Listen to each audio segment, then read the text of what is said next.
গল্পের শুরুতে আমাদের একটি মেয়েকে দেখানো হয়। সে ওয়েডিং ড্রেস পরে হাতে ফুল নিয়ে দাঁড়িয়ে আছে। এরপর আমরা একটি ছেলেকে দেখতে পাই। সে বলতে থাকে, আমি একটি স্বপ্ন দেখছিলাম। তখন কেউ এসে তাকে ডাক দিয়ে বলে, আপনার হবু স্ত্রী আপনার জন্য অপেক্ষা করছে। এরপর সেই ছেলেটি বলে, আমি স্বপ্ন দেখছিলাম সেই দিনের যেদিন আমাদের প্রথম দেখা হয়েছিল। আর ছেলেটি বলে, আজ থেকে 5 বছর আগে। আর আমাদের 5 বছর আগের ঘটনা দেখানো হয়। ছেলেটি তার হাই স্কুলের ক্যান্টিনে দাঁড়িয়েছিল। সে তার খাবার অর্ডার করে।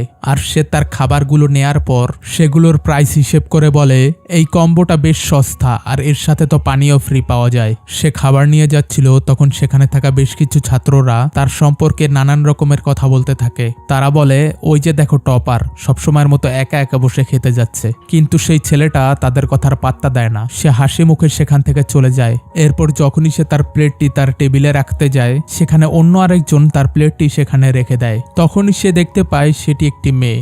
পরে দেখা যায় যে তারা দুজন একই টেবিলে বসে আছে। আর আশেপাশের স্টুডেন্টসরা বলাবলি করছে যে, এই মেয়েটা কে রে ভাই, ফুতারোর সাথে তো কোনো স্টুডেন্টসই বসে না। এরপর ফুতারো বলে, আসলে সব হলো কিভাবে। তারপর আমাদের কিছুক্ষণ আগের ঘটনা দেখানো হয়। তারা দুজন একে অপরের সাথে তর্কাতর্কি করছিল। ফুতারো বলে, এই জায়গাটি আমার, আমি সবসময় এখানেই বসি। আর ওই মেয়েটি বলে, এই টেবিলে আমি প্রথমে এসেছি। তারপর সিন আবার বর্তমানে চলে আসে। তারা দুজন বসেছিল আর আশেপাশের লোকজন আসতে যেতে তাদের উপর মন্তব্য করছিল। তাদের মন্তব্যে ফুতারো কিছুটা ইম্বারেসড ফিল করে। আর তার সামনের মেয়েটি তো শরমে একদম লাল হয়ে গেছে। ফুতারো মনে মনে বলে, তোমার এখান থেকে প্রথমেই সরে যাওয়া উচিত ছিল। তখনই ফুতারো মেয়েটির খাবারগুলো দেখে একদম চমকে যায়, কারণ সেগুলো খুব দামি ছিল। এরপর তারা খাবার খাওয়া শুরু করে দেয়। ফুতারো খাবার খাওয়ার সাথে সাথে পড়তেও থাকে। এটা দেখে মেয়েটি বলে, তুমি খাবার খেতে খেতেও পড়ছো, মনে হচ্ছে তোমার পরীক্ষার রেজাল্ট খুব খারাপ হয়েছে। এরপর মেয়েটি ফুতারোর মার্কশিটটি তুলে দেখতে থাকে। মার্কশিটটি দেখার পর মেয়েটি একদম বিস্মিত হয়ে যায়, কারণ ফুতারো পুরো 100তে 100 পেয়েছে। তারপর মেয়েটি বলে, তুমি কি আমার পড়াশোনায় সাহায্য করবে? ফুতারো বলে, আমি খুবই দুঃখিত।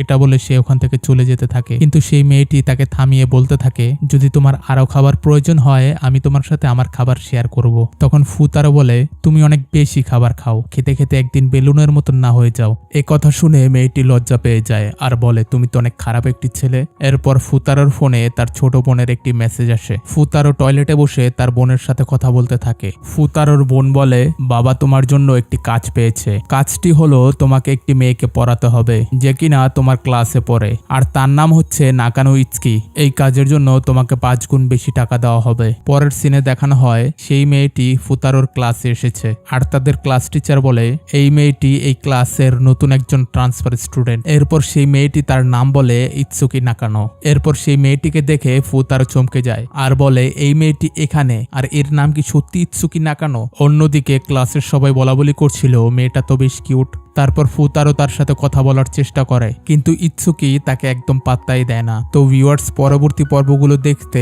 চ্যানেলটি সাবস্ক্রাইব করে পাশেই থাকুন। ধন্যবাদ।